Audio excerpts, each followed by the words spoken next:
नीति से संबंधित भाग है यूनिट 6। तो आज उसी के मैं एमसीक्यूज़ लेकर आई हूँ। तो सबसे पहले आप लोग एक दृष्टि डाल लीजिए यूजीसी नेट के सिलेबस पर, जो कि पॉलिटिकल साइंस का है। तो जो फर्स्ट यूनिट और सेकंड यूनिट है वो राजनीतिक सिद्धांत और राजनीतिक विचारक से संबंधित है। थर्ड यूनिट भारतीय राजनीतिक विचारक से संबंधित है। आप लोग चाहें तो स्क्रीनशॉट ले सकते हैं, और इसका मैंने PDF फाइल डाल दिया है अपने टेलीग्राम चैनल पर। फोर्थ यूनिट जो है वो तुलनात्मक राजनीतिक विश्लेषण से संबंधित है। फिफ्थ यूनिट जो है वो अंतर्राष्ट्रीय संबंध से संबंधित है। उसके अंतर्गत ये सारे टॉपिक्स आते हैं जिन्हें आपको कवर करना है। जो सिक्स यूनिट है वो भारत की विदेश नीति से संबंधित है, जिस पे आज मैं वीडियो लेक्चर लेकर आई हूँ, और उसके अंतर्गत आपको ये सारे टॉपिक कवर करने हैं। जो इसकी सेवेंथ यूनिट है वो भारत में राजनीतिक संस्थाएं हैं, उनके बारे में आपको अध्ययन करना है। और जो इसकी आठवीं यूनिट है वो भारत में राजनीतिक प्रक्रियाएं जो हैं उनका आपको अध्ययन करना है। ठीक है, तो लास्ट तक वीडियो देखिए, बहुत यूज़फुल वीडियो है आपके लिए। जो नाइन्थ यूनिट है वो लोक प्रशासन से संबंधित है, जिसे इंग्लिश में पब्लिक एडमिनिस्ट्रेशन भी बोला जाता है, और इसके भी वीडियो लेक्चर्स मैंने अपने चैनल पर डाले हैं। और जो 10वीं यूनिट है यानी जो लास्ट यूनिट है वो भारत में शासन, विधि तथा लोक नीति से संबंधित है। इसका PDF फाइल आपको मेरे टेलीग्राम चैनल पर मिल जाएगा। आप लोग चाहें तो मेरे टेलीग्राम चैनल को ज्वाइन की लिंक मैं इस वीडियो के डिस्क्रिप्शन में दे दूंगी। और टेलीग्राम चैनल पर अगर आप political science by doctor Shipra Verma से नाम से सर्च करेंगे तो आपको मेरा टेलीग्राम चैनल मिल जाएगा। तो आप लोग उस पर ईज़िली ज्वाइन कर सकते हैं। और उस पर मैंने पॉलिटिकल साइंस की मोस्ट इम्पॉर्टेंट PDF फाइल्स डाल रखी हैं, चाहे वो राजेश मिश्रा की बुक्स की हो PDF फाइल, चाहे वो BL फड़िया की हो, चाहे वो OP गोबा की बुक्स हों। तो बहुत सारे इंपॉर्टेंट PDF फाइल्स मैंने टेलीग्राम चैनल पर डाल दिए हैं। तो आप लोग उसे जरूर से ज्वाइन कर लीजिए मेरे टेलीग्राम चैनल को, political science by doctor Shipra Verma. तो ये जो मैंने आपको सिलेबस दिखाया सिर्फ इसलिए दिखाया है कि आपको इन 10 यूनिट पे फोकस करना है। किसी एक यूनिट से ही क्वेश्चन नहीं आते हैं, आपके एग्ज़ाम में इन 10 यूनिट से क्वेश्चन आएंगे। किसी यूनिट से 5 क्वेश्चन, किसी यूनिट से 10 क्वेश्चन, किसी यूनिट से 15 क्वेश्चन तक आते हैं। तो आपके लिए ये 200 यूनिट इंपॉर्टेंट है। कुछ लोग सोचते हैं कि फर्स्ट, सेकंड और थर्ड यूनिट से ही क्वेश्चन आते हैं, जो कि पॉलिटिकल थियरी है, इंडियन पॉलिटिकल थियरी और थिंकर्स की ये क्वेश्चंस, और वेस्टर्न पॉलिटिकल थिंकर्स के क्वेश्चन आते हैं। तो वो लोग सिर्फ उसी पे फोकस करते हैं, जबकि आपको इन 10 यूनिट पे फोकस करना है। अगर आपको JRF क्लियर करना है तो आपको इन 10 यूनिट पर फोकस करना है, क्योंकि JRF क्लियर करने के लिए आपको हाई मेरिट चाहिए, और हाई मेरिट तभी आप प्राप्त कर सकते हैं जब आप 10 यूनिट पे फोकस करके उनसे रिलेटेड सारे क्वेश्चन आंसर को लगाते हैं। तो इसलिए मैं अलग अलग यूनिट से रिलेटेड वीडियो लेक्चर्स और उन पे आधारित पे बेस्ट मोस्ट इंपॉर्टेंट MCQs लेकर आती रहती हूँ। चैनल पर बहुत सारे वीडियोज़ मैंने डाल भी रखे हैं। हाँ, एक बात और कहना चाहूँगी, अगर आपको मेरी स्पीड ज़्यादा लगती है तो यूट्यूब के सेटिंग है, आप लोग देखिएगा राइट कॉर्नर पर एक डॉट डॉट डॉट करके बिंदी है, तो हॉरिजेंटल वर्टिकल फॉर्म में, तो आप उस पर क्लिक करेंगे तो वहाँ से आप इसकी स्पीड को भी मैनेज कर सकते हैं।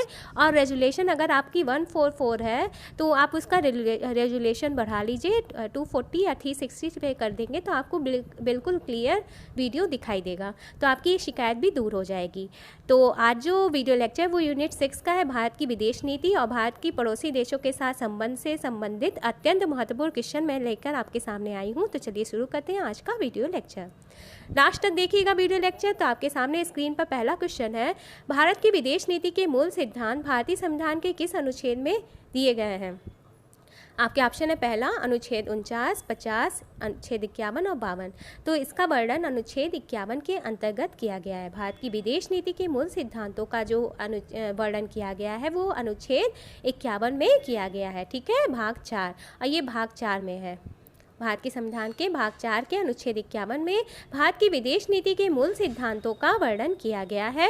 ये सारे क्वेश्चन आंसर जो आ रहे हैं आपके सामने वो मोस्ट इंपॉर्टेंट है, तो अंत तक वीडियो को बिना स्किप किए बिना देखिएगा।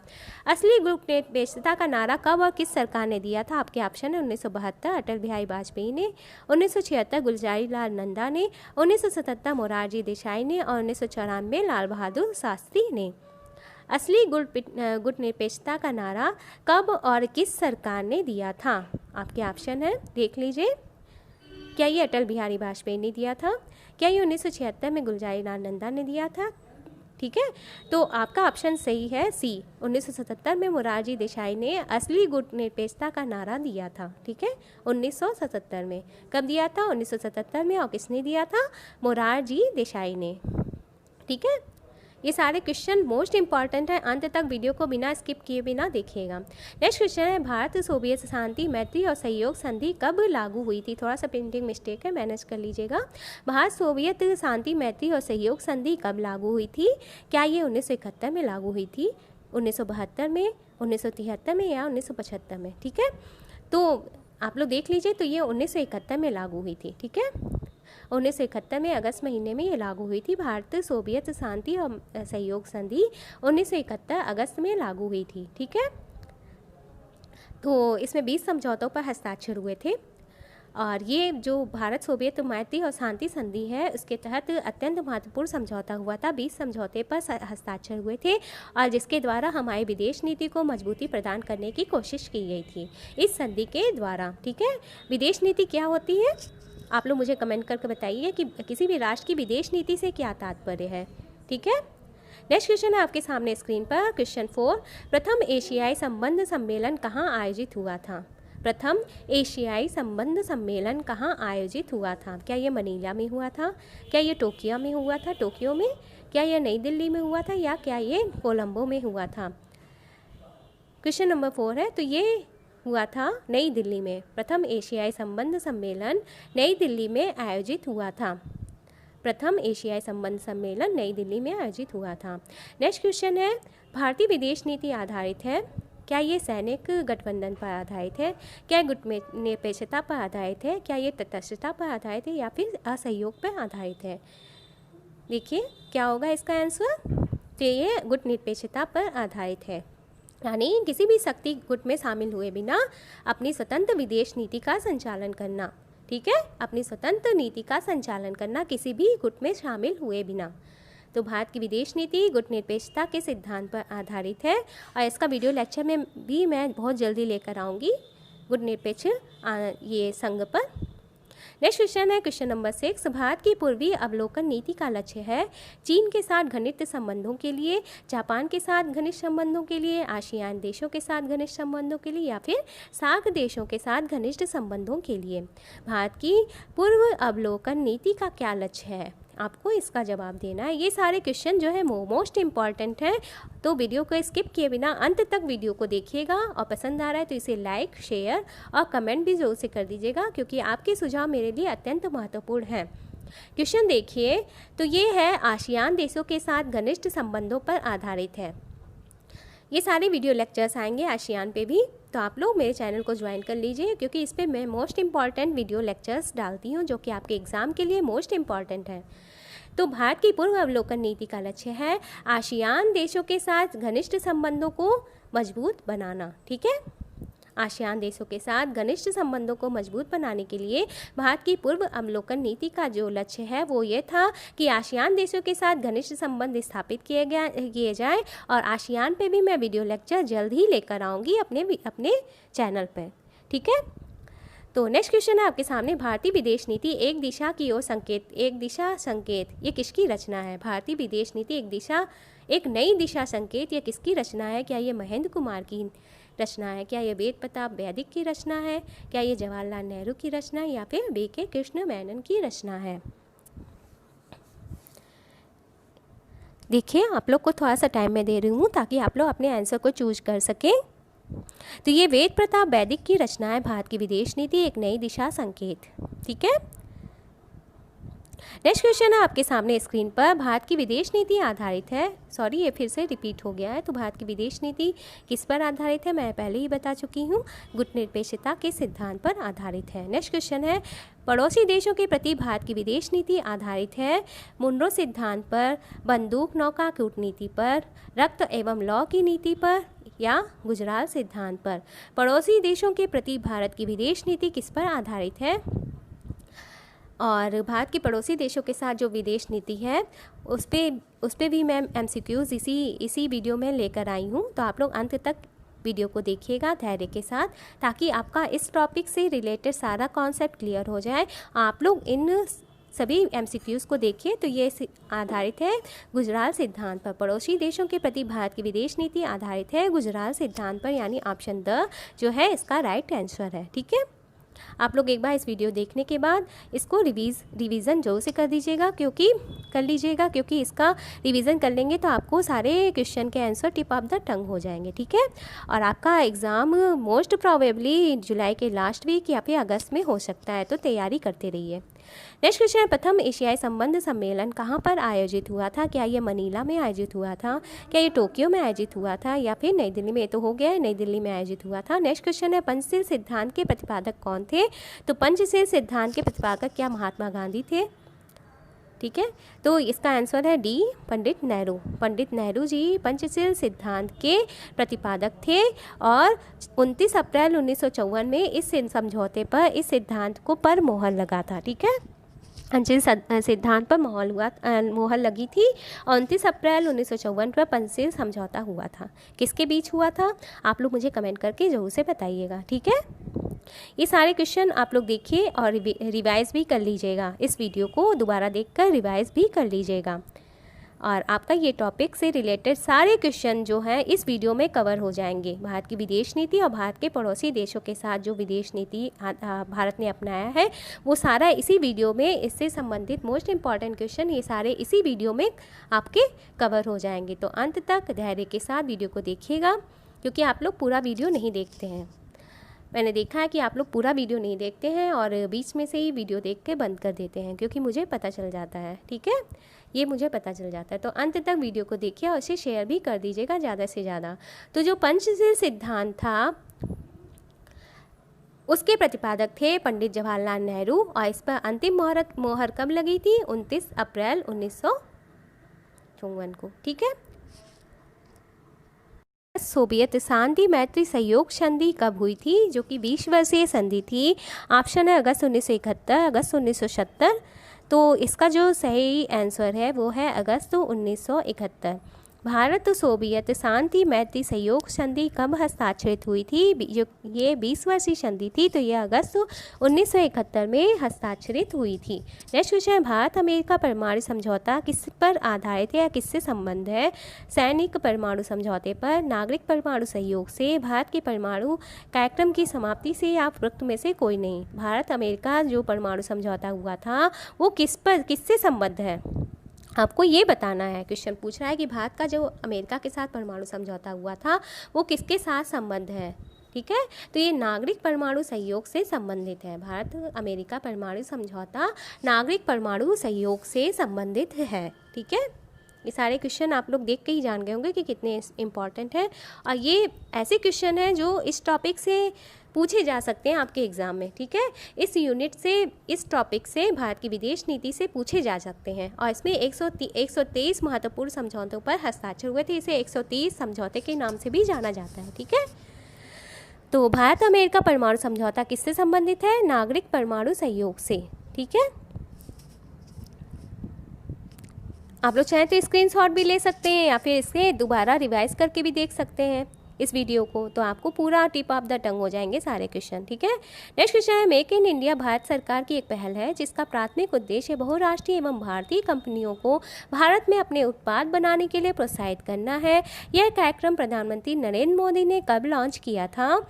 तो आपके ऑप्शन है 25 दिसंबर 2014, 25 सितंबर 2014, 12 अगस्त 2014 और 11 सितंबर 2014। अगर आप लोग करंट अफेयर्स देखते होंगे तो आपको इस क्वेश्चन का आंसर जरूर से पता होगा। देखिए, आपके लिए इस टॉपिक को समझने के लिए करंट अफेयर भी देखना मोस्ट इम्पॉर्टेंट है। तो 25 सितंबर 2014 को ये समझौता, ये भारत सरकार की पहल पर मेक इन इंडिया नाम का कॉन्सेप्ट लाया गया था। ठीक है, जिसका उद्देश्य था भारत में अपने उत्पाद बनाने के लिए प्रोत्साहित करना, वह राष्ट्रीय एवं भारतीय कंपनियों को भारत में अपने उत्पादन बनाने के लिए प्रोत्साहित करना इस मेक इन इंडिया कॉन्सेप्ट का मेन विज़न था। और ये कब लॉन्च किया था प्रधानमंत्री, हमारे माननीय प्रधानमंत्री नरेंद्र मोदी जी ने? 25 सितंबर 2014 को। नेक्स्ट क्वेश्चन, भारत की विदेश नीति के मूल सिद्धांतों का संबंध भारतीय संविधान के किस अनुच्छेद से है? भारत की विदेश नीति के मूल सिद्धांतों का संबंध भारतीय संविधान के किस अनुच्छेद में किया गया है? देखिए क्वेश्चन को दूसरी तरह से पूछा गया तो अनुच्छेद 51 में किया गया है, आप लोग जानते ही हैं, मैंने पहले ही क्वेश्चन करा दिया है। पंचशील के सिद्धांतों का प्रतिपादन कब भारत व चीन के प्रधानमंत्री ने किया था? 29 अप्रैल 1954 को, मैं पहले ही बता चुकी हूँ। 29 अप्रैल 1954 को पंचशील के सिद्धांतों का प्रतिपादन किया गया था। नेक्स्ट क्वेश्चन है, मोरारजी देसाई सरकार ने असली गुटनिरपेक्षता का नारा कब दिया था? ये क्वेश्चन पहले करा चुकी हूँ, तो 1977 में दिया था। देखिए क्वेश्चन कितने तरीके से पूछे जा सकते हैं, यही मेरा ये क्वेश्चन को लाने का ये उद्देश्य है कि क्वेश्चन कई तरीके से पूछे जा सकते हैं। नेक्स्ट क्वेश्चन है, तीस्ता नदी जल बंटवारे को लेकर किस पड़ोसी देश के साथ भारत का विवाद है? तीस्ता नदी जल बंटवारे को लेकर किस पड़ोसी देश के साथ भारत का विवाद है? क्या ये नेपाल के साथ है, बांग्लादेश के साथ है, भूटान के साथ है या फिर चीन के साथ है? आप लोग बताइए। देखिए वीडियो को पॉज करके अपना आंसर भी दिया करिए। तो ये बांग्लादेश के साथ है। तीस्ता नदी जल बंटवारा जो है वो भारत का विवाद है बांग्लादेश के साथ। नेक्स्ट क्वेश्चन है, 1971 के भारत पाकिस्तान युद्ध में किस देश का जन्म हुआ? 1971 के भारत पाकिस्तान युद्ध में किस देश का जन्म हुआ? क्या ये नेपाल का जन्म हुआ था, भूटान का जन्म हुआ था, बांग्लादेश का जन्म हुआ था या मालदीव का? तो बांग्लादेश का जन्म हुआ था। 1971 के भारत पाकिस्तान युद्ध में बांग्लादेश का जन्म हुआ था, क्योंकि जो पाकिस्तान था पूर्वी पाकिस्तान और पश्चिमी पाकिस्तान पे ये बटा हुआ था।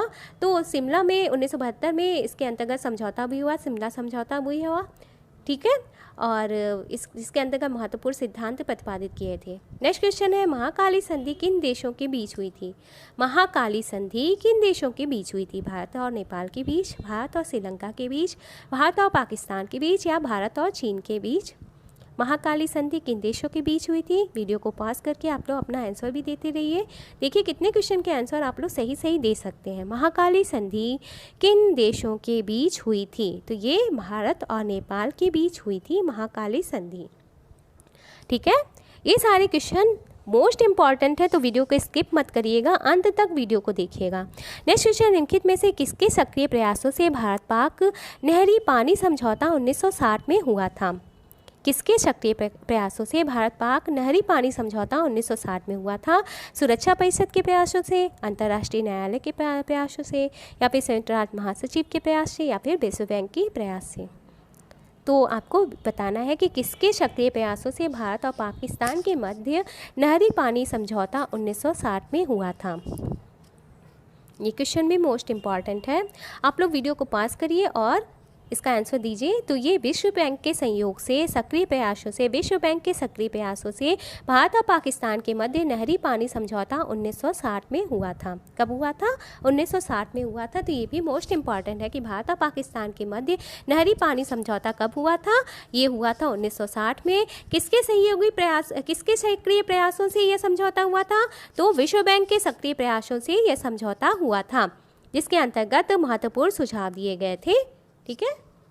इस समझौते के तहत भारत जो है वो सिंधु प्रणाली की 3 पूर्वी नदियों का प्रयोग करता है, सिंधु, व्यास और सतलज। ये नदियाँ कौन कौन सी थी? सिंधु प्रणाली की पूर्वी नदियाँ जो थी रावी, व्यास और सतलज। इन 3 नदियों का जल भारत प्रयोग करेगा, ये समझौते में कहा गया था। और पाकिस्तान किन नदियों का प्रयोग करेगा नहरी पानी को अनुमति दी गई थी? झेलम, चेनाब और सिंध नदियों के प्रयोग की। तो ये महत्वपूर्ण फैक्ट्स हैं, इससे आधारित क्वेश्चन भी पूछ सकते हैं कि जो नहरी पानी समझौता हुआ था भारत और पाकिस्तान के बीच, तो उसके अंतर्गत किन किन नदियों के जल का प्रयोग भारत और पाकिस्तान को करने के लिए कहा गया था। नेक्स्ट क्वेश्चन है, नेहरू के अनुसार विदेश नीति का आधार क्या है? क्या ये शांति है, क्या यह मित्रता है, या दोनों है, या इनमें से कोई नहीं? नेहरू के अनुसार भारत की विदेश नीति का क्या आधार है? तो ये दोनों ही है, शांति और मित्रता ही नेहरू के अनुसार विदेश नीति के आधार है। जो नेहरू जी ने भारत की विदेश नीति के आधार बताए थे वो शांति और मित्रता दोनों है। जनता पार्टी की सरकार जो कि 1977 से 1979 में रही, तो भारत के उस समय विदेश मंत्री कौन थे? लाल कृष्ण आडवाणी, अटल बिहारी वाजपेयी, इंद्र कुमार गुजराल या फिर इंदिरा गांधी। जब जनता पार्टी की सरकार थी 1977 से 1979 में, तो उस समय भारत के विदेश मंत्री कौन थे? ऑप्शन देखिए और वीडियो को पॉज करके आप लोग भी क्वेश्चन के आंसर देने की कोशिश करिए। जनता पार्टी की सरकार में भारत के विदेश मंत्री थे अटल बिहारी वाजपेयी। स्वर्गीय प्रधानमंत्री, जो कि भारत के प्रधानमंत्री भी बाद में हुए, अटल बिहारी वाजपेयी थे उस समय भारत के विदेश मंत्री। नेक्स्ट क्वेश्चन है, भारतीय शांति सेना किसके समय श्रीलंका भेजी गई थी? भारतीय शांति सेना को किसके समय श्रीलंका भेजा गया था? आपके ऑप्शन है नेहरू, इंदिरा गांधी, इंद्र कुमार गुजराल और राजीव गांधी। तो इंदिरा गांधी के समय भेजी गई थी, या फिर इंद्र कुमार गुजराल के समय, या फिर राजीव गांधी के समय, या फिर नेहरू के समय। तो ये जो सेना भेजी गई थी भारतीय शांति सेना, वो ये राजीव गांधी जी के समय भेजी गई थी। ठीक है, स्वर्गीय राजीव गांधी के समय भारतीय शांति सेना श्रीलंका भेजी गई थी। नेक्स्ट क्वेश्चन है, भारतीय विदेश नीति के संबंध में यह कथन किसने कहा था कि भारत को इस बात की बड़ी चिंता है कि उसकी प्रगति को सामान्य रूप से मानव जाति की उन्नति को संकट में डालने वाला कोई युद्ध नहीं हो? क्या ये कहा था लाल बहादुर शास्त्री जी ने, क्या फिर श्यामा प्रसाद मुखर्जी जी ने, क्या ये के.एम. पणिक्कर ने कहा था, या फिर वी.के. कृष्ण मेनन ने ये कहा था? भारतीय विदेश नीति के संदर्भ में यह कथन किसका है कि भारत को इस बात की बड़ी चिंता है कि उसकी प्रगति को सामान्य रूप से मानव जाति की उन्नति को संकट में डालने वाला कोई युद्ध नहीं हो? ऑप्शन देख लीजिए, वीडियो को पास करके आप लोग भी क्वेश्चन के आंसर दिया करिए, कमेंट किया करिए कि आपने कितने क्वेश्चन के आंसर सही दिए हैं। ठीक है, मुझे बहुत अच्छा लगेगा जब आप लोग कमेंट करके मुझे बताएंगे कि आपके कितने क्वेश्चन के आंसर सही हुए हैं। और वीडियो को शेयर भी कर दीजिएगा ज़्यादा से ज़्यादा, ताकि मेरा वीडियो बनाने का उद्देश्य सफल हो। तो ये टिप्पणी थी के.एम. पणिक्कर जी की। के.एम. पणिक्कर जी ने ये टिप्पणी किया था कि भारत की इस बात की बड़ी चिंता रहती कि उसकी प्रगति से किसी भी मानव जाति की उन्नति को संकट में डालने वाला कोई युद्ध ना हो। अब जो नेक्स्ट जो ये है आपके सामने जो स्क्रीन पे क्वेश्चन है, वो भारत के पड़ोसी देशों के साथ जो संबंध है उस पर आधारित जो फैक्ट्स हैं, जो क्वेश्चन है वो है आपके सामने। तो पहला क्वेश्चन है, चीन भारत के किस क्षेत्र को विवादित समझता है? अक्साई चीन, सियाचिन ग्लेशियर, 3 बीघा गलियारा, या फिर सर्किक क्षेत्र?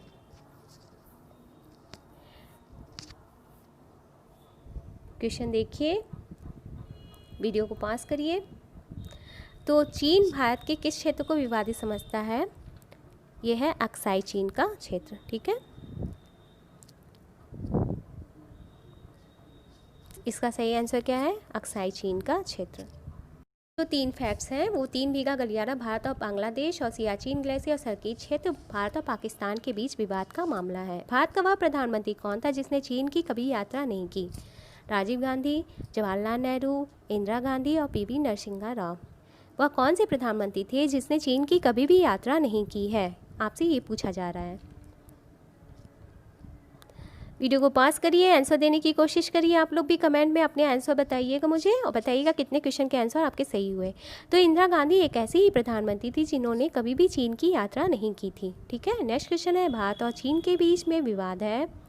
भारत और चीन के बीच में विवाद है। तिब्बत विवाद, स्टेपल वीजा विवाद, ब्रह्मपुत्र नदी विवाद, या फिर तीनों यानी सभी?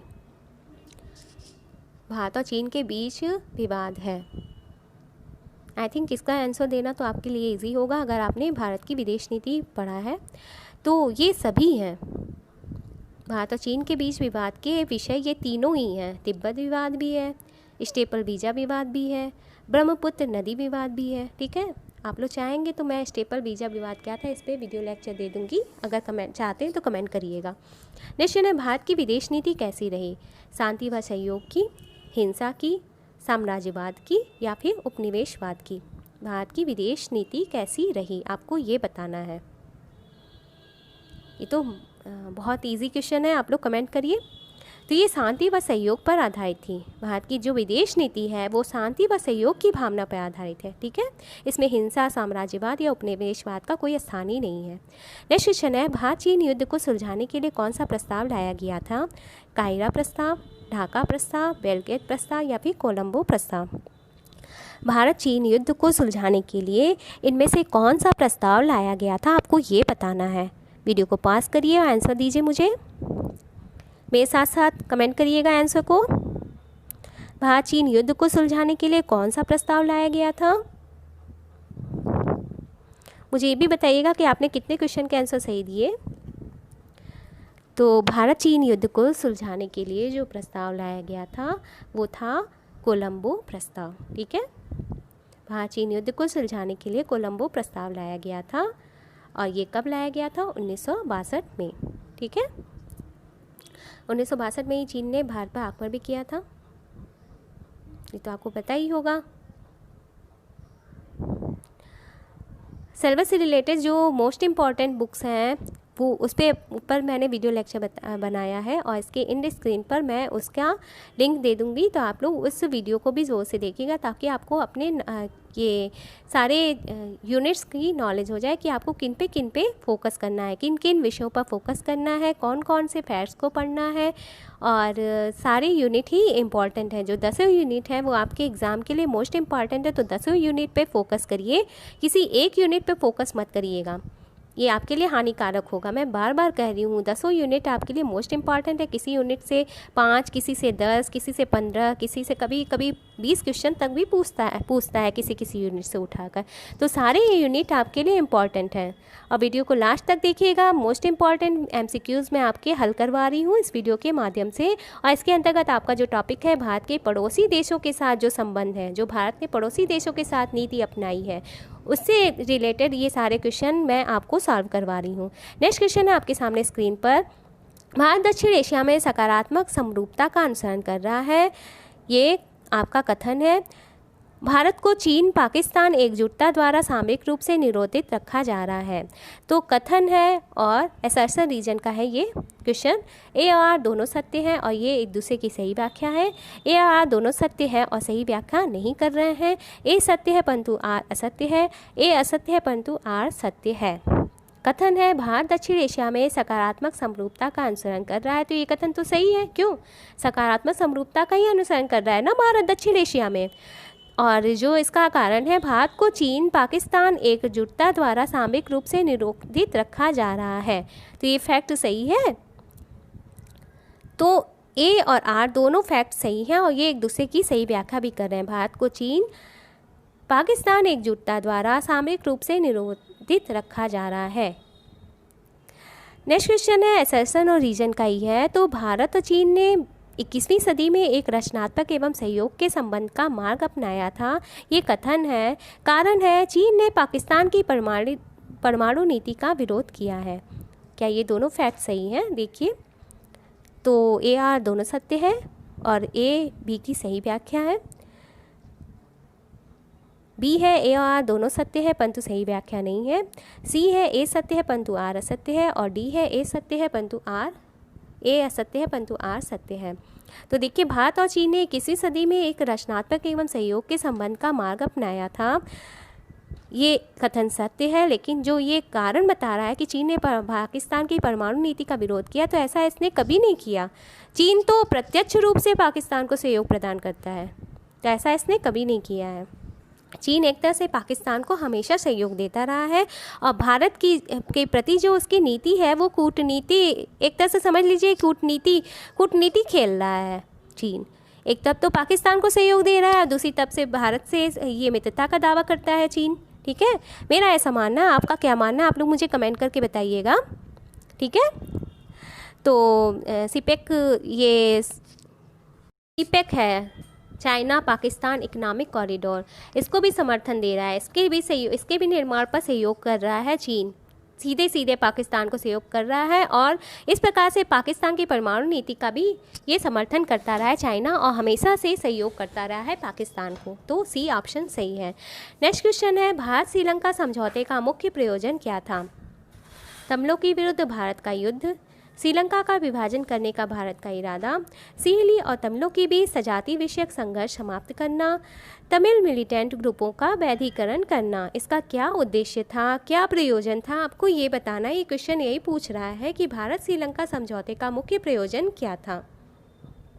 ऑप्शन को पढ़िए, धैर्य के साथ वीडियो को पॉज करिए और आंसर देने की कोशिश करिए। ठीक है, जो आपके आंसर है ये ऑप्शंस में ही छुपे रहते हैं। अगर आपने कभी भी इन फैक्ट्स को पढ़ा है तो आप इजीली इनका आंसर दे सकते हैं। तो ये सिंहली और तमिलों के बीच सजाति विषयक संघर्ष को समाप्त करने के लिए भारत और श्रीलंका के समझौते का मुख्य प्रयोजन क्या था? सिंहली और तमिलों के बीच सजाति विषयक संघर्ष को समाप्त करना।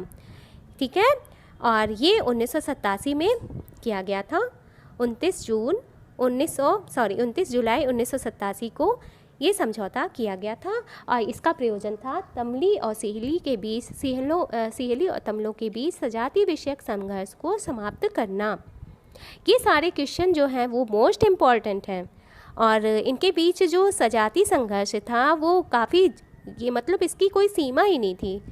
तमिलों और सिहली के बीच जो संघर्ष था उसकी कोई सीमा ही नहीं थी, ये पराकाष्ठा पे था। मतलब इनके बीच जो खूनी संघर्ष होता था, ये खूनी संघर्ष इतना तगड़ा था कि तमिलों को वहाँ से पलायन करना पड़ता था, क्योंकि ये जो सिहली है वो तमिलों को वहाँ का निवासी नहीं मानते हैं, श्रीलंका का निवासी नहीं मानते हैं और इसी कारण इनके मध्य संघर्ष हो रहा था। तो तमिलों को एक तरह से वहाँ के वैध नागरिक बनाने के लिए समझौता हुआ था और उन्हें मान्यता प्रदान करने के लिए समझौता किया गया था, जो कि 29 जुलाई 1987 में हुआ था। आप लोग कमेंट करके बताइएगा कि इस समय भारत के प्रधानमंत्री कौन थे। नेक्स्ट क्वेश्चन है, निम्नलिखित में से कौन सा कथन असत्य है। नीमराना वार्ता भारत चीन संबंधों के विषय में है। ओटावा वार्ता भारत पाकिस्तान संबंधों के विषय में है। संग्रीला वार्ता भारत सिंगापुर संबंधों के विषय में है। और रायसीना वार्ता भू राजनीति व भू अर्थव्यवस्था के विषय में भारत का फ्लैगशिप सम्मेलन है। क्वेश्चन को ध्यान से पढ़िए, सारे फैक्ट्स को ध्यान से पढ़िए, तो कोड की सहायता से आपको आंसर देना है। तो ए में है पहला दूसरा तीसरा कथन सही है, बी में है दूसरा तीसरा चौथा कथन सही है, सी में है ए पहला और तीसरा कथन सही है और डी में है तीसरा और चौथा कथन सही है। देखिए इसमें से कौन से जो फैक्ट्स हैं वो सही हैं और कौन से फैक्ट्स गलत हैं, आपको गलत के बारे में बताना है। सबसे पहले तो फोकस किया करिए कि क्वेश्चन पूछ क्या रहा है, इनमें से कौन सा कथन असत्य है।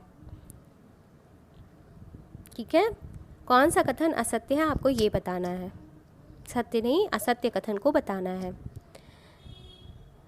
चाहे तो आप लोग वीडियो को पॉज कर लीजिए और क्वेश्चन के आंसर देने की कोशिश करिए। कमेंट सेक्शन में मुझे ज़रूर से बताइएगा आपके कितने क्वेश्चन के आंसर सही हो रहे हैं। ठीक है,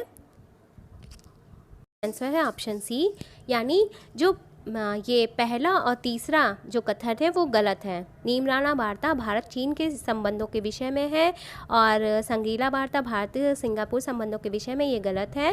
बाकी आपका दूसरा और चौथा जो ऑप्शन है, दूसरा और चौथा फैक्ट है वो बिल्कुल सही है। जो ओटावा वार्ता है वो भारत पाकिस्तान संबंधों के विषय में है और जो रायसीना डायलॉग है वो भू राजनीति तथा भू अर्थव्यवस्था के विषय में भारत का एक फ्लैगशिप सम्मेलन है।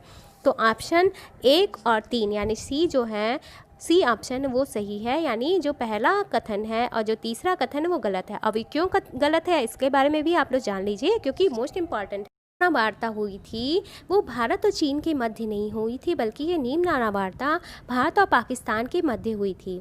ये एक तरह से ये अपारस्परिक सम्मेलन था, क्योंकि जो नीमराना वार्ता थी वो ये भारत के जो राजस्थान में नीमराना नामक किले में हुआ था और इसके अंतर्गत एक जो कि 1991 और 92 की अवधि में हुआ था। राजस्थान के नीमराना किले में ये भारत और पाकिस्तान के मध्य एक वार्ता हुई थी, जो कि अपारस्परिक वार्ता थी। मतलब इसका कोई निर्धारित उद्देश्य नहीं था, लेकिन इसका उद्देश्य ये था कि ये भारत और पाकिस्तान के मध्य जो संबंध हैं और जो नाजुक दौर से गुजर रहे थे उनमें स्थिरता लाना। ठीक है, तो नीमराना वार्ता जो थी वो भारत और चीन के मध्य न होकर भारत और पाकिस्तान के मध्य थी। अब जो तीसरा है कथन, संग्रीला वार्ता भारत और सिंगापुर संबंधों के विषय में है, तो ये फैक्ट भी गलत है। क्यों गलत है? तो जो संग्रीला वार्ता है वो एशिया और प्रशांत महासागरीय देशों के मध्य, इसमें कुल 28 देश शामिल हैं, उनके मध्य ये एक समझ लीजिए एक सुरक्षा संबंधी विषयों पर ये वार्ता होती है, संग्रीला वार्ता, जो कि ये एशिया प्रशांत देश क्षेत्र के 28 देशों के मध्य ये वार्ता होती है। और इसके अंतर्गत ये एक थिंक टैंक है, स्ट्रेटजिक ये थिंक टैंक है, वो स्ट्रेटजिक डिफेंस थिंक टैंक है और ये वार्ता आयोजित करवाता है, जिसके अंतर्गत एशिया और प्रशांत महासागरीय क्षेत्र के 28 देश इस वार्ता में शामिल होते हैं। तो ये सिर्फ भारत और सिंगापुर के संबंधों के विषय में नहीं है, वरन ये एशिया प्रशांत महासागरीय क्षेत्र के 28 देशों के मध्य ये वार्ता होती है। तो इस तरह से आपका ऑप्शन सी सही है कि पहला और तीसरा कथन गलत है। ठीक है, आप लोग क्वेश्चन को देखा करिए, कीवर्ड्स को देखा करिए कि क्या पूछ रहा है, सत्य कथन पूछ रहा है या असत्य कथन पूछ रहा है। अगर सत्य कथन पूछता तो दूसरा चौथा सही होता। ठीक है, तो असत्य कथन पूछ रहा है तो पहला और तीसरा कथन गलत है। ठीक है, यानी सी ऑप्शन इसका सही है। नेक्स्ट क्वेश्चन पे चलते हैं। नेक्स्ट क्वेश्चन है, एशिया के साथ भारत का मिलन वचनबद्धता की कल्पना में स्पष्ट अभिव्यक्ति किया गया था, यह किसने स्पष्ट रूप से बताया? इंदिरा गांधी ने, सरदार पटेल ने, महात्मा गांधी ने या फिर जवाहरलाल नेहरू ने? एशिया के साथ भारत का मिलन वचनबद्धता की कल्पना में स्पष्ट अभिव्यक्त किया गया था, यह किसने स्पष्ट रूप से बताया है? एशिया के साथ भारत का मिलन वचनबद्धता की कल्पना में स्पष्ट रूप से अभिव्यक्त किया गया है, तो ये बताया था स्वर्गीय जवाहरलाल नेहरू जी ने। नेक्स्ट क्वेश्चन है, निम्नलिखित में से कौन सा एक भारत पाकिस्तान के मध्य विवाद का विषय नहीं है? सियाचिन विवाद, सरकीक विवाद, क्रॉस बॉर्डर आतंकवाद या दहाग्राम विवाद? ऑप्शन जो है सियाचिन विवाद, सरकीक विवाद, क्रॉस बॉर्डर आतंकवाद, ये जो है वो भारत और पाकिस्तान के मध्य तो है, लेकिन पूछ रहा है भारत पाकिस्तान के मध्य विवाद का विषय नहीं है, तो इसका राइट ऑप्शन जो है वो राइट आंसर है वो दहाग्राम विवाद। ये भारत और बांग्लादेश के मध्य विवादित विषय है। ठीक है, भारत और बांग्लादेश के मध्य जो विवादित विषय है वो दहाग्राम विवाद है। 3 बीघा कॉरिडोर विवाद भी भारत और बांग्लादेश के मध्य विवाद का विषय है। तो क्वेश्चन पूछ रहा है कि भारत और पाकिस्तान के मध्य विवाद का विषय कौन सा नहीं है, तो ऑप्शन डी इसका राइट आंसर है, क्योंकि जो दहाग्राम विवाद है वो भारत और बांग्लादेश के मध्य है। इसके अलावा 3 बीघा कॉरिडोर का मामला जो भी है वो भी भारत और बांग्लादेश के मध्य है। ठीक है, तो ये सारे क्वेश्चन आपके लिए मोस्ट इम्पॉर्टेंट है, स्किप किए बिना लास्ट तक वीडियो को देखिएगा और शेयर भी करिएगा।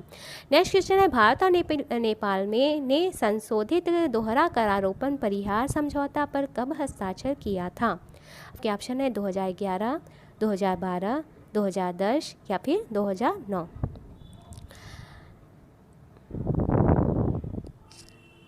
DTAT भी इसे बोलते हैं या फिर DTAA भी बोलते हैं, और ये संशोधित है यानी ये पहले भी हो चुका है।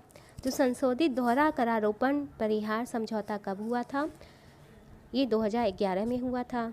चूँकि ये संशोधित है यानी पहले भी हो चुका होगा, भारत और नेपाल के मध्य पहले भी ये समझौता हो चुका होगा, तो ये पहली बार जो हुआ था भारत और नेपाल के मध्य जो समझौता पहली बार हुआ था वो 1997 में हुआ था। ठीक है, तो ये संशोधित दोहरा करारोपण परिहार समझौता जो हुआ था संशोधित वो 2011 में हुआ था, लेकिन मूल रूप से जो भारत और नेपाल के मध्य पहली बार समझौता हुआ था 1997 में हुआ था। अब जो DTAT है और DTAA है, ये क्या है, इसका फुल फॉर्म क्या है? तो ये है double taxation avoidance treaty. DTAT का फुल फॉर्म है, ये भी पूछ सकता है, ये फैक्ट भी पूछ सकता है। DTAT का क्या फुल फॉर्म है? तो डबल टैक्सेशन अवॉइडेंस ट्रीटी, और DTAA भी इसे बोलते हैं, तो डबल टैक्सेशन अवॉइडेंस एग्रीमेंट।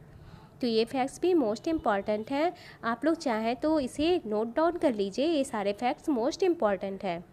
और मैं इम्पॉर्टेंट फैक्ट्स को भी आपको बताती चलती हूँ अपने वीडियो लेक्चर के माध्यम से। नेक्स्ट क्वेश्चन है, फ्रांस भारत में किस स्थान पर परमाणु ऊर्जा संयंत्र स्थापित करने के लिए सहमत हुआ? फ्रांस जो है वो भारत में किस स्थान पर परमाणु ऊर्जा संयंत्र स्थापित करने पर सहमत हुआ था? क्या कुडनकुलम में, क्या तारापुर में, क्या काकरापार में या फिर जैतापुरा में? देखिए जो ऑप्शन है तो डी ऑप्शन सही है। तो भारत में जो फ्रांस निवेश कर रहा है परमाणु ऊर्जा संयंत्र स्थापित करने के लिए वो जैतापुरा में कर रहा है, और ये जैतापुरा कहाँ पर है? महाराष्ट्र में है। तो और ये फैक्ट भी कभी कभी पूछ सकता है कि भारत का पहला परमाणु ऊर्जा संयंत्र कहाँ स्थापित किया गया था? तो ये तारापुर में स्थापित किया गया था। तारापुर कहाँ है? तो तारापुर भी महाराष्ट्र में है। तारापुर भी कहाँ है? महाराष्ट्र में है, और ये भारत का पहला परमाणु ऊर्जा संयंत्र था। तो ये फैक्ट भी आपके लिए मोस्ट इम्पॉर्टेंट है, क्योंकि कभी कभी ये फैक्ट्स भी पूछ लिया जाता है। दूसरा परमाणु ऊर्जा संयंत्र कहाँ स्थापित किया गया था? राजस्थान में राबर्ट भाटा नामक स्थान पर। ठीक है, कैगा कर्नाटक में स्थापित किया गया है। जो कुडनकुलम परमाणु ऊर्जा संयंत्र है ये तमिलनाडु में स्थापित किया गया है। ये फैक्ट्स भी आपके लिए मोस्ट इम्पॉर्टेंट हैं। काकरापार कहाँ ये स्थापित किया गया है? तो काकरापार भारत के गुजरात में स्थापित किया गया है। तारापुर महाराष्ट्र में स्थापित किया गया है। कभी कभी क्वेश्चन पूछ लेता है सुमेलित करने के लिए कि एक तरफ परमाणु ऊर्जा संयंत्र दे देता है और दूसरी तरफ ये स्थापित राज्य कहाँ स्थापित किया गया है, तो ये पूछ लेता है, इसलिए मैं आपके सामने ये फैक्ट्स क्लियर कर रही हूँ। ये मोस्ट इंपॉर्टेंट फैक्ट्स हैं। तो जैतापुरा महाराष्ट्र में इस क्वेश्चन का सही आंसर है जैतापुरा।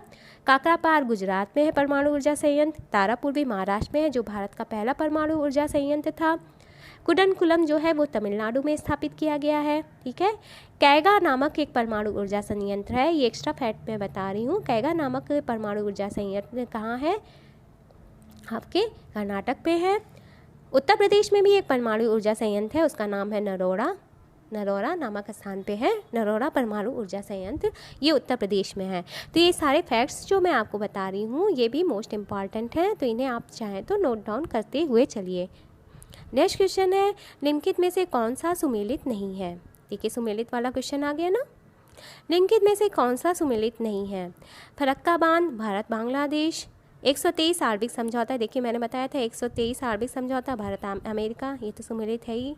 सीमा और शास्त्री समझौता भारत और श्रीलंका, शांति व मैत्री संधि 1950 भारत और अफगानिस्तान। तो इसमें से कौन से फैक्ट्स जो हैं वो सुमेलित नहीं है। तो जो फरक्का बांध है वो भारत और बांग्लादेश के मध्य, ये सही है। 123 आणविक समझौता जो हुआ था भारत और अमेरिका के मध्य हुआ था, ये भी सही है, मैंने आगे ही आपको बताया है। ठीक है, ये दोनों फैक्ट्स तो आपको सही मिल गए। आप लोग एलिमिनेशन प्रोसेस को अपनाया करिए, आप लोग एलिमिनेट किया करिए ऑप्शंस को, तो आप आसानी से ईज़िली सही आंसर पर पहुंच सकते हैं, सही ऑप्शन पे पहुंच सकते हैं। तो एलिमिनेशन प्रोसेस अपनाया करिए। अब जो सी है ऑप्शन सी में शास्त्री समझौता, क्या ये भारत और श्रीलंका के मध्य हुआ था। डी ऑप्शन है शांति व मैत्री संधि 1950 भारत और अफगानिस्तान के मध्य हुआ था, तो यही फैक्ट आपका गलत है। शांति और मैत्री संधि 1950 में भारत और अफगानिस्तान के मध्य नहीं हुआ था, बल्कि ये नेपाल के मध्य हुआ था। ठीक है, तो सीमा और शांति समझौता भारत और श्रीलंका के मध्य हुआ था, तो ये 3 फैक्ट सही हैं। जो चौथा फैक्ट है वही गलत है। ठीक है, तो आप लोग देख लीजिए एक क्वेश्चन में आपके कितने सारे क्वेश्चन क्लियर हो गए, 4 क्वेश्चन क्लियर हो गए ना। ठीक है, फरक्का बांध जो है वो भारत और बांग्लादेश के मध्य है, ये वार्ता है, समझौता है। 123 आणविक समझौता भारत और अमेरिका के मध्य है। सीमा और शास्त्री समझौता भारत और श्रीलंका के मध्य है। तो एक क्वेश्चन में आपके कितने सारे क्वेश्चन के आंसर आपको मिल जा रहे हैं। और इस क्वेश्चन का सही आंसर क्या है, डी। ठीक है, जो सीमा और शास्त्री समझौता भारत और श्रीलंका के मध्य हुआ था वो 1966 में हुआ था। ठीक है, तो ये फैक्ट्स भी आपका मोस्ट इम्पॉर्टेंट है। ठीक है, ये सारे फैक्ट्स जो हैं वो मोस्ट इम्पॉर्टेंट हैं, और एक क्वेश्चन से आपके कितने सारे क्वेश्चन और कितने सारे डाउट्स क्लियर हो रहे हैं। ठीक है, तो ये सब फैक्ट्स आप लोग चाहें तो नोट डाउन करते हुए चलिए और अंत तक वीडियो को जोर से देखिएगा, शेयर भी कर दीजिएगा। ठीक है, अब देखिए नेक्स्ट क्वेश्चन, निम्नलिखित में से कौन सा सुमेलित नहीं है। 130 परमाणु समझौता, क्या इस समय मनमोहन सिंह थे प्रधानमंत्री। ताशकंद समझौता, क्या इस समय जवाहरलाल नेहरू थे प्रधानमंत्री भारत के। शिमला समझौता, क्या इस समय इंदिरा गांधी जी थी भारत की प्रधानमंत्री। पंचशील समझौता, क्या इस समय जवाहरलाल नेहरू जी थे भारत के प्रधानमंत्री। तो ये आपको बताना है कि इनमें से कौन सा सुमेलित नहीं है, कौन सा सुमेलित नहीं है। तो जो ताशकंद समझौता था वो उस समय जवाहरलाल नेहरू जी नहीं थे, 1966 में। आप लोग गौर करिए, दिमाग पे जोर डालिए कि 1966 में भारत के प्रधानमंत्री कौन थे, आप लोग सही आंसर पे पहुंच जाएंगे। तो सही आंसर है ताशकंद समझौता था। उस समय भारत के प्रधानमंत्री थे लाल बहादुर शास्त्री, और उस समय रूस के सहयोग से समझौता हुआ था भारत पाकिस्तान युद्ध के बाद 1965 में। इस युद्ध के बाद ताशकंद समझौता हुआ था रूस के ताशकंद नामक स्थान पर। उस समय भारत के प्रधानमंत्री थे श्री लाल बहादुर शास्त्री, तो ये फैक्ट गलत है।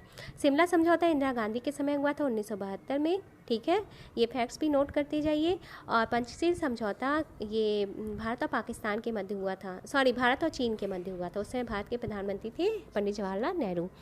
नेक्स्ट क्वेश्चन है, निम्नलिखित में से कौन सा सुमेलित नहीं है।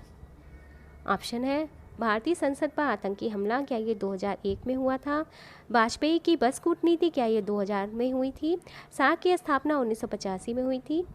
भारत और अमेरिका परमाणु समझौता, क्या 2008 में हुआ था। देखिए क्वेश्चन के आंसर के बारे में सोचिए। अगर ये सारे फैक्ट्स आपने पढ़े होंगे तो आप इजीली इसका आंसर दे सकते हैं। सार्क की स्थापना 1985 में हुई थी, ये तो सही है, ठीक है। तो इसका सही आंसर है बी, वाजपेयी की बस कूटनीति 2000 में नहीं हुई थी, बल्कि ये 1999 में ये नीति अपनाई गई थी। बस कूटनीति है फरवरी 1999 में ये अपनाई गई थी। इसे बस कूटनीति क्यों कहा जाता है? क्योंकि स्वर्गीय पूर्व प्रधानमंत्री अटल बिहारी वाजपेयी जी ने भारत और पाकिस्तान के मध्य मित्रता के संबंधों को बढ़ावा देने हेतु लाहौर से दिल्ली के मध्य बस सेवा प्रारंभ की थी फरवरी 1999 में, जिसका एकमात्र उद्देश्य क्या था? भारत और पाकिस्तान के मध्य संबंधों को प्रगाढ़ करना, मित्रता के संबंधों को स्थापित करना, इसका मेन उद्देश्य यही था। अब देखिए अन्य ऑप्शन पे भी ध्यान दे देते हैं। तो भारतीय संसद पर आतंकी हमला कब हुआ था? 2001 में, दिसंबर 2001 में भारतीय संसद पर आतंकी हमला हुआ था। तो ये फैक्ट सही है। सार्क की स्थापना कब हुई थी? 1985 में हुई थी। कहाँ हुई थी? बांग्लादेश की राजधानी ढाका में इसकी स्थापना हुई थी। इसका मुख्यालय कहाँ है? नेपाल की राजधानी काठमांडू में है। और वर्तमान में सार्क के सदस्य देशों की संख्या क्या है? 8 है। कितनी है? 8 है। 8वां जो सदस्य देश है वो अफगानिस्तान है। भारत, जो डी ऑप्शन है, भारत और अमेरिका परमाणु समझौता 2008 में लागू हुआ था, लेकिन इस पर हस्ताक्षर कब हुए थे? 2005 में, जिसके अंतर्गत 123 परमाणु समझौते किए गए थे भारत और अमेरिका के मध्य, और इन पर सहमति स्थापित की गई थी। ये लागू कब हुआ था? 2008 में, जबकि इस पर हस्ताक्षर 2005 में हो गए थे, और इस समय भारत के प्रधानमंत्री थे श्री मनमोहन सिंह। नेक्स्ट क्वेश्चन है, नीचे दिए गए देशों में से किसने भारत के साथ युद्ध न करने की संधि का प्रस्ताव किया था? आपके ऑप्शन है रूस, चीन, पाकिस्तान और अमेरिका। नीचे दिए गए देशों में से किसने भारत के साथ युद्ध नहीं करने की संधि का प्रस्ताव किया था? यानी इसने कहा था कि वह भारत के साथ कभी युद्ध नहीं करेगा। तो इस क्वेश्चन का सही answer option C, Pakistan. Pakistan ने सन 2003 में भारत के साथ युद्ध न करने की संधि पर हस्ताक्षर किया था, लेकिन पाकिस्तान कभी भी इस संधि पर खरा नहीं उतरा। पाकिस्तान हमेशा से ही भारत पर छद्म आक्रमण करता रहता है, आतंकवादी गतिविधियां करता रहता है, जिसका प्रत्यक्ष उदाहरण वर्तमान समय भी है कि इस संकट के दौर में भी पाकिस्तान अपनी इस हरकत से बाज नहीं आ रहा है। भारत पर लगातार छद्म आतंकवादी हमले करवाता रहता है पाकिस्तान, और वो कभी भी इस संधि पर खरा नहीं उतरा है। ठीक है, पाकिस्तान इसका ऑप्शन सही है। 2003 में पाकिस्तान ने भारत के साथ युद्ध कभी न करने की संधि का प्रस्ताव किया था। नेक्स्ट क्वेश्चन है, हैंड्स ऑफ श्रीलंका सिद्धांत किसने प्रतिपादित किया था? हैंड्स ऑफ श्रीलंका सिद्धांत किसने प्रतिपादित किया था? आपके ऑप्शन है PV नरसिंहा राव, इंद्र कुमार गुजराल, इंदिरा गांधी और जवाहरलाल नेहरू। ये सारे क्वेश्चन आपको कैसे लग रहे हैं कमेंट करके मुझे ज़रूर से बताइएगा।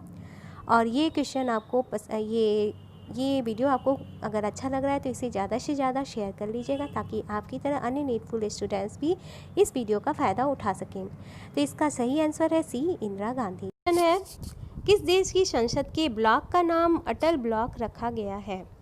किस देश की संसद के ब्लॉक का नाम अटल ब्लॉक रखा गया है? क्या ये भारत है?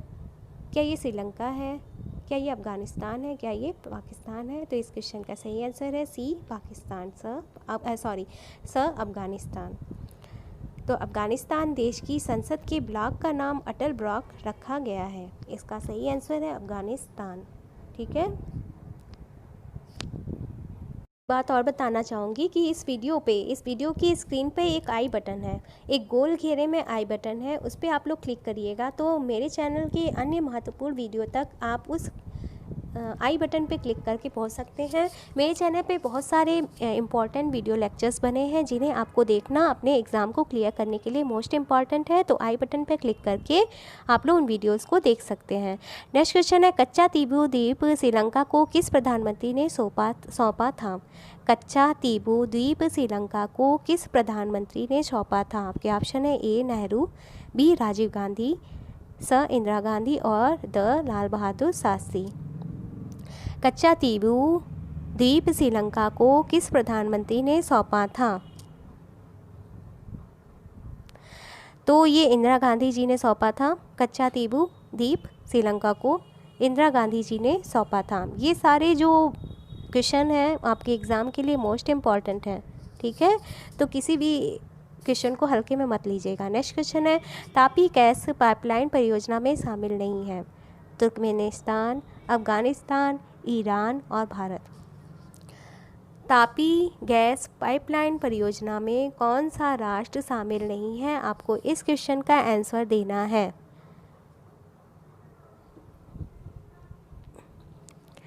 ये सारे फैक्ट्स जो हैं मोस्ट इम्पॉर्टेंट हैं। आपके ऑप्शन है तुर्कमेनिस्तान, अफ़गानिस्तान, ईरान, भारत। तो तापी गैस पाइपलाइन परियोजना में कौन सा राष्ट्र शामिल नहीं है? आपको इस क्वेश्चन का जवाब देना है। आंसर है इस क्वेश्चन का राइट आंसर है C, Iran. Iran TAPI gas pipeline परियोजना में शामिल नहीं है। तो अब सवाल उठता है कि कौन कौन से देश इसमें शामिल हैं। तो TAPI इसका तापी नाम है। तो टी से तुर्कमेनिस्तान है, ए से अफ़गानिस्तान है, पी से पाकिस्तान है जो कि ऑप्शन में नहीं है, और आई से इंडिया है। TAPI। तो ये चारों देश जो हैं वो तापी गैस पाइपलाइन परियोजना में शामिल हैं। टी से तुर्कमेनिस्तान, ए से अफ़गानिस्तान, पी से पाकिस्तान और आई फॉर इंडिया यानी भारत। तापी गैस पाइपलाइन परियोजना में तुर्कमेनिस्तान, अफ़गानिस्तान, पाकिस्तान और भारत शामिल हैं, ठीक है। ये मोस्ट इम्पॉर्टेंट फैक्ट्स हैं, आप लोग इसे रिवाइज जोर से करिएगा इस वीडियो को। नेक्स्ट क्वेश्चन है, भारत द्वारा ऑपरेशन मेघदूत कहाँ पर चलाया गया था? भारत द्वारा ऑपरेशन मेघदूत कहाँ पर चलाया गया था? किसी को अगर मेरी स्पीड बहुत तेज़ लग रही है तो आप लोग वीडियो की स्पीड को धीमा करके भी देख सकते हैं। रेजोल्यूशन 240 या 360 पर लगाकर देख लीजिएगा। तो जो भारत द्वारा ऑपरेशन मेघदूत था वो सियाचिन ग्लेशियर में चलाया गया था। भारत द्वारा ऑपरेशन मेघदूत को सियाचिन ग्लेशियर में चलाया गया था, ठीक है।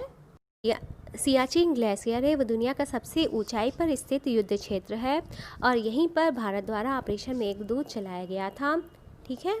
सियाचिन ग्लेशियर दुनिया का सबसे ऊंचा युद्ध क्षेत्र है जो कि काराकोरम श्रेणी में है, हिमालय के काराकोरम श्रेणी में है।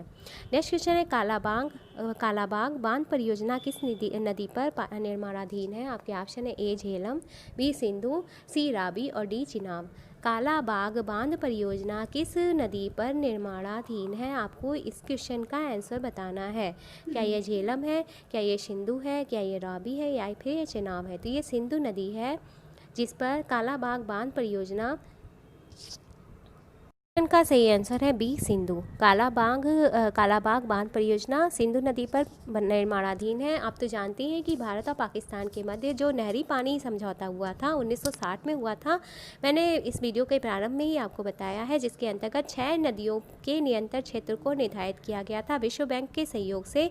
जो सिंधु की पूर्वी नदियाँ थीं उनका जो नियंत्रण का क्षेत्र था वो भारत को सौंपा गया था, और जो सिंधु क्षेत्र की जो पश्चिमी नदियाँ थी, पश्चिमी वाहिनी नदियाँ थीं, उनका नियंत्रण पाकिस्तान को सौंपा गया था। तो ये समझौता हुआ था नहरी पानी समझौता किसके ये विश्व बैंक की सहायता से भारत और पाकिस्तान के मध्य हुआ था, ठीक है।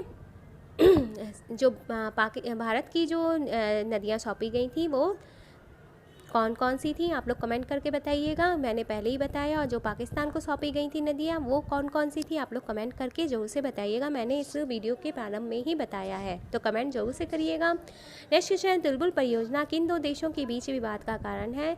क्या ये भारत और बांग्लादेश के मध्य है, क्या ये भारत पाकिस्तान के मध्य है, क्या ये भारत श्रीलंका के मध्य है, या फिर ये भारत चीन के मध्य है? तुलबुल परियोजना किन देशों के बीच विवाद का कारण है?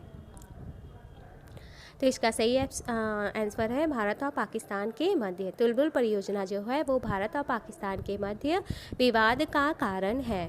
क्यों विवाद का कारण है आप लोग जानते हैं, तो इस फैक्ट को जरूर से कमेंट करिएगा। नेक्स्ट क्वेश्चन है, यह देश 2 चट्टानों के बीच खिले हुए फूल के समान है, किस देश की ओर संकेत किया गया है? यह देश 2 चट्टानों के बीच खिले हुए फूल के समान है, यह किस देश की ओर संकेत किया गया है? आपके ऑप्शन है अ भूटान, ब नेपाल, स बांग्लादेश और द भारत। क्वेश्चन का आंसर सोचिए।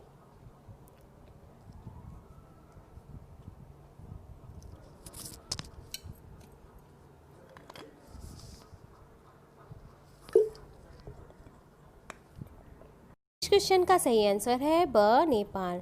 ये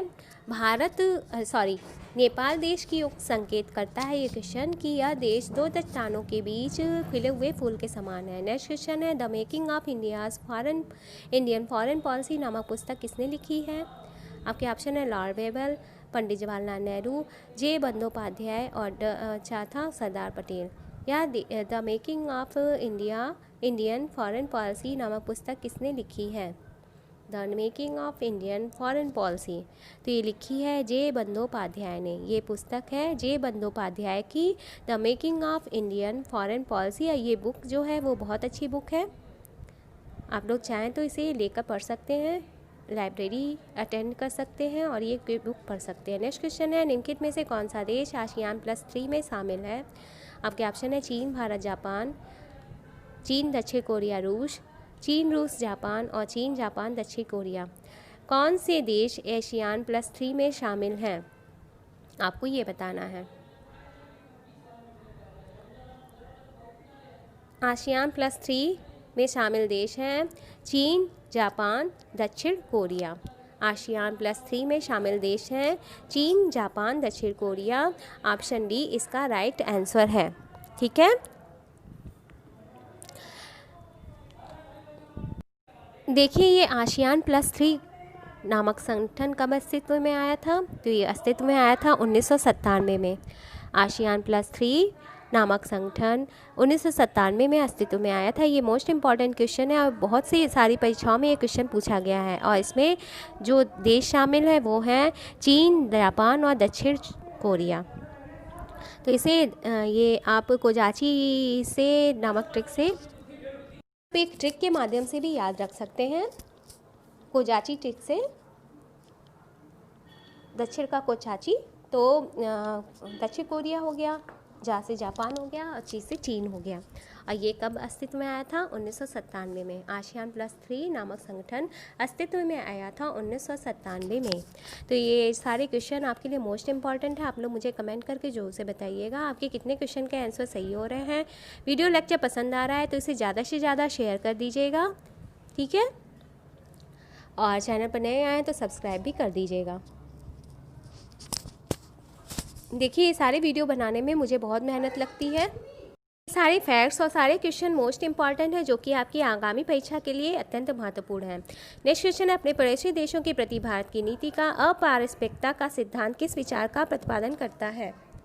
देशों के प्रति भारत की नीति का अपारस्परिकता का सिद्धांत किस बात का विचार करता है? आपके ऑप्शन है ए, पड़ोसी देशों के प्रति नायकत्व की योजना, पड़ोसी देशों को अनुशासित करना, दक्षिण एशियाई संदर्भ में गुटनिरपेक्ष नीति का रुख, और डी ऑप्शन पड़ोसी देशों के साथ पारस्परिकता के बिना संबंध की सुधारने का प्रयत्न। अपने पड़ोसी देशों के प्रति भारत की नीति का अपारस्परिकता का सिद्धांत किस बात का विचार करता है? आपको ये क्वेश्चन का आंसर देना है। क्वेश्चन का आंसर है, अपने पड़ोसी देशों के प्रति भारत की नीति का अपारस्परिकता का सिद्धांत किस बात का विचार करता है?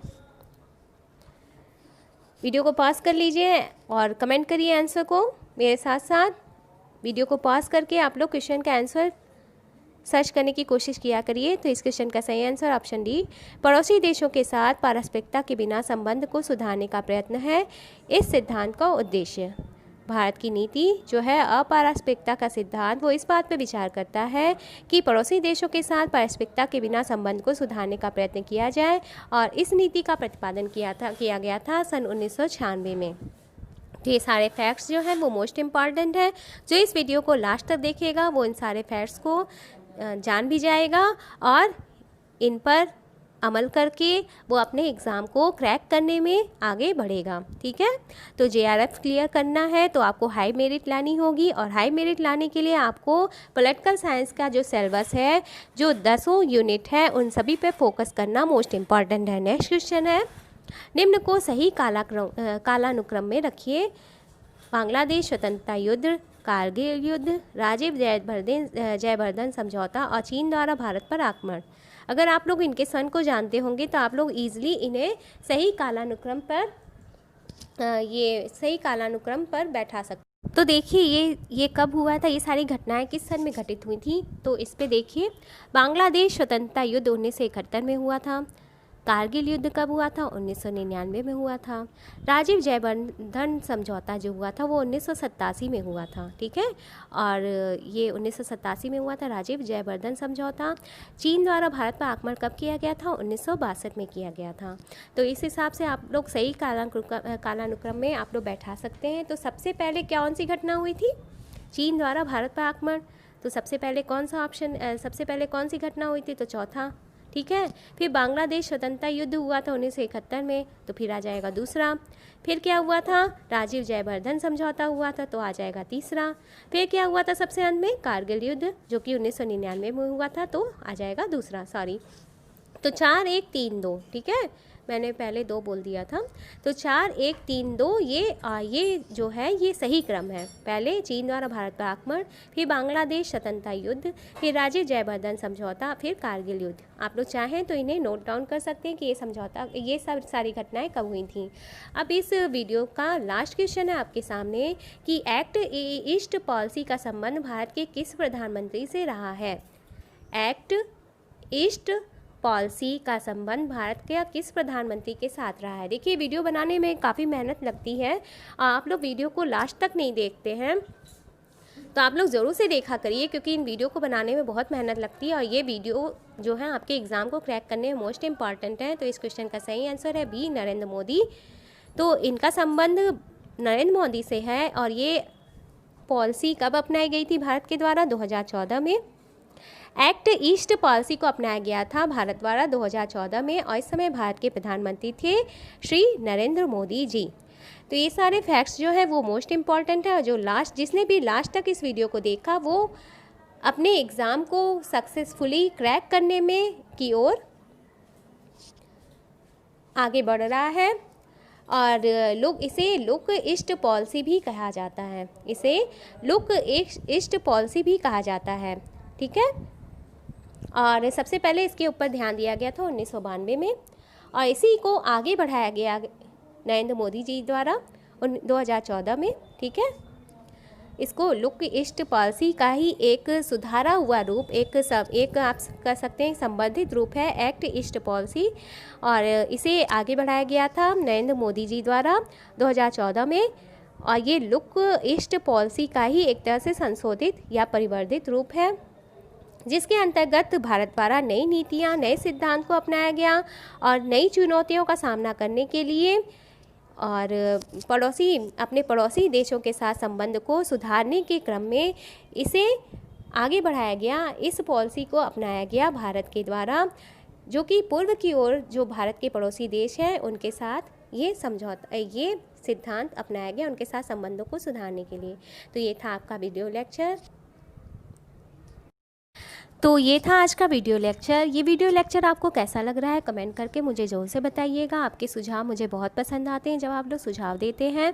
इसे अधिक से अधिक लाइक कर दीजिएगा अगर आपको ये वीडियो पसंद आया है। ज़्यादा से ज़्यादा शेयर कर दीजिएगा, क्योंकि शेयर करने से, आपके द्वारा शेयर करने से वीडियो अधिक से अधिक नीडफुल स्टूडेंट्स तक पहुँच सकता है। वीडियो को अंत तक ज़रूर से देखिएगा, और मेरे चैनल पर नए आए हैं तो please subscribe the channel and hit the bell icon, ताकि मेरे आने वाले सभी वीडियो की नोटिफिकेशन आपको मिल सके। तो इसी तरह के अन्य यूज़फुल वीडियो के साथ आपके सामने फिर से प्रस्तुत होंगी। तब तक के लिए अपना ख्याल रखिए। Bye, take care.